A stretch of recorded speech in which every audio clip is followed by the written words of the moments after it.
नमस्कार। गांव धनाना, जिला सोनीपत, हरियाणा। वो शुभ दिन 8 सितंबर 1951 को इस पृथ्वी पर जगत के तारणहार, जगत गुरु तत्वदर्शी संत रामपाल जी महाराज का गांव धनाना के इस पावन धरती पर अवतरण हुआ।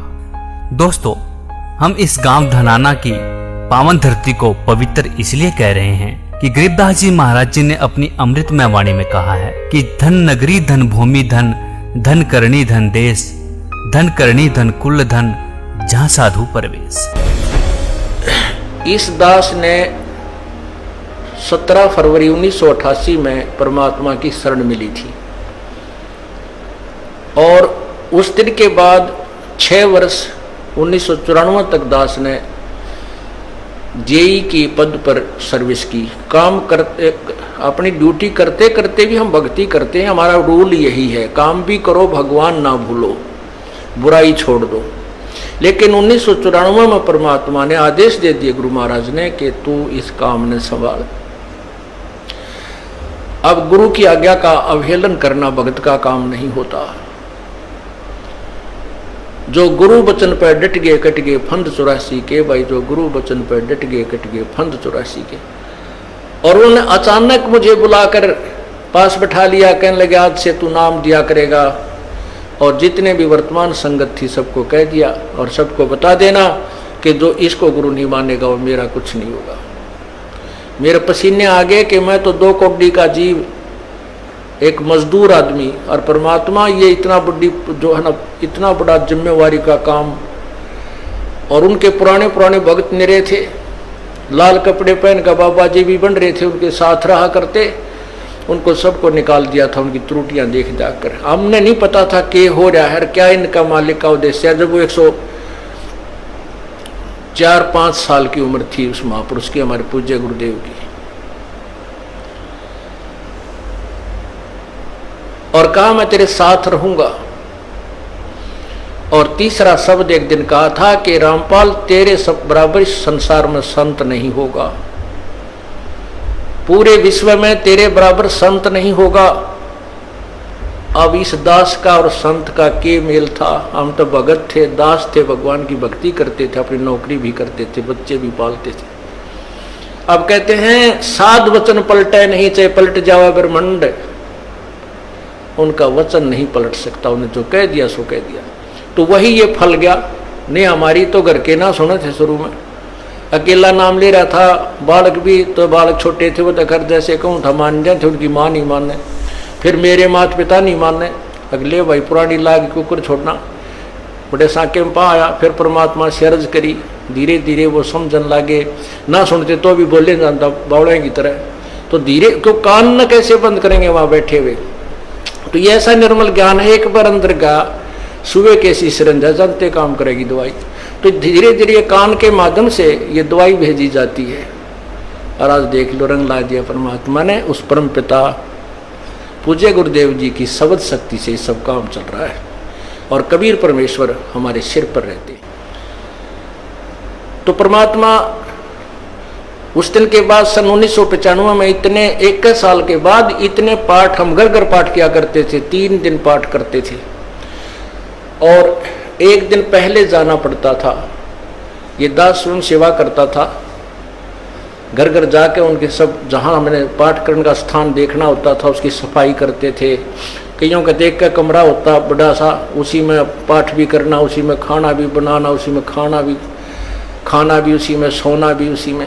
तो उस ढंग से अपनी सेटिंग कर लेते, हम इतनी जगह में पाठ कर लेंगे। तो मेरा जाना अति आवश्यक था उस समय, क्योंकि ये स्टार्ट था भक्ति का और स्टार्ट था इस 500 यज्ञ करने का। किसी को नहीं मालूम था, बच्चे थे, सहयोग देने लगे। और धीरे धीरे फिर वो क्या हुआ कि इतने पाठ हो गए कि मुझे नौकरी, पहले तो क्या करता था, शुक्रवार को पाठ प्रारंभ किया। शुक्र ड्यूटी करके सामने चले जाते बृहस्पतिवार को, शुक्रवार को रात में तैयारी करते, शुक्रवार को शनिवार को अब पाठ प्रारंभ करके अपनी नौकरी पर चला जाता। फिर शाम ना आ लेता, शनिवार इतवार की छुट्टी हो जाती। काम चल रहा था, वो हफ्ते में हुए। फिर होने लगे डेली अब अफसर भी दुखी और मैं भी दुखी। तो फिर उस दिन रिजाइन कर दिया परमात्मा के नाम पर। 18 साल की नौकरी होगी थी मेरी। हालांकि कुछ और भी हमारे साथी कह रहे थे भाई अभी 2 साल और डट जाओ, आपकी पेंशन बन जाएगी। वाह भैया, पेंशन तो करा कितनी बार होगी। जो पेंशन ई बनेगी ना, या कद्दे नहीं बनी थी, या असंख्य जन्मों की पेंशन बन जाएगी। तो वो तो इस बात को नहीं समझे थे, उन्हें तो मुझे मूर्ख ही समझा। और दास की सौभाग्य था कि मुझे ये नौकरी या मजदूरी मिल गई भगवान की और उसकी पुण्यात्माओं को दलदल से निकालने की। कहते आत्म प्राण उद्धार ही ऐसा धर्म नहीं और। धर्म तो और भी है, दान करते हैं, भूखों को भोजन देते हैं, ऐसा है कि सहाय करते हैं, लेकिन जो आत्म प्राण उद्धारी ऐसा धर्म नहीं और। धर्म तो ये भी है जो गौशाला बना रखी है। धर्म वो भी है जो चिड़िया ऊपर चुग्गा डाल देते हो पशु पक्षियों को। वो भी विकलांगों के जो ऑपरेशन वगैरह कराए जा रहे हैं वो भी धर्म है। अनाथ आश्रम है वो भी धर्म है। लेकिन जो आज गऊ हैं उनकी सेवा कर रहे हैं, अच्छी है, क्योंकि कोई भी प्राणी है, चाहे भैंस है, पशु है, कोई किसी प्रकार का, सबकी सेवा हमने इसी दृष्टिकोण से करनी चाहिए, क्योंकि सब में एक जैसा जीव, वो भी धर्म है। लेकिन अब तो वो आज वो गाय है, आज कोई भैंस है, और जन्म होने के बाद फिर वो सूअर की जूनी में जा सकती है। उस बीमारी तो कौन छुटावेगा उसको। तो ये ज्ञान, ये भक्ति, ये आत्मा इस जीव को उद्धार करेगी। वो फिर 84 लाख योनियों में नहीं जाएगा, या तो मनुष्य शरीर होगा, नहीं सतलोक चला जाएगा। तो कहते हैं आत्म प्राण उद्धारी ऐसा धर्म नहीं और। तो इस दास को ये आत्म प्राण यानी जीव आत्मा के उद्धार की मजदूरी मिल गई, और हरस शुक्र मनाता हूं प्रभु, आपने कैसे दया करी इस 2 कोटि के जीव पर। और ऐसे निर्मल भगवान की महिमा, ओए होए होए, जिसके नाम लेते हैं रूंग रूंग खड़े हो जाते हैं। उसके बाद परमात्मा की ऐसी महिमा हुई, अब मुझे इतनी खुशी होती है। कैसा निर्मल समाज तैयार हो रहा है। बीड़ी, शराब, मांस, तम्बाकू, उसको देखकर भी राजी नहीं है। अब ये पुण्यात्मा दोनों हाथों दान करते हैं, और हम पहले लूटन पर लगे रहा करते थे, पाप बढ़ाते थे। ये माया साथ नहीं जानी थी कि इतना नरक इकट्ठा कर रहे थे।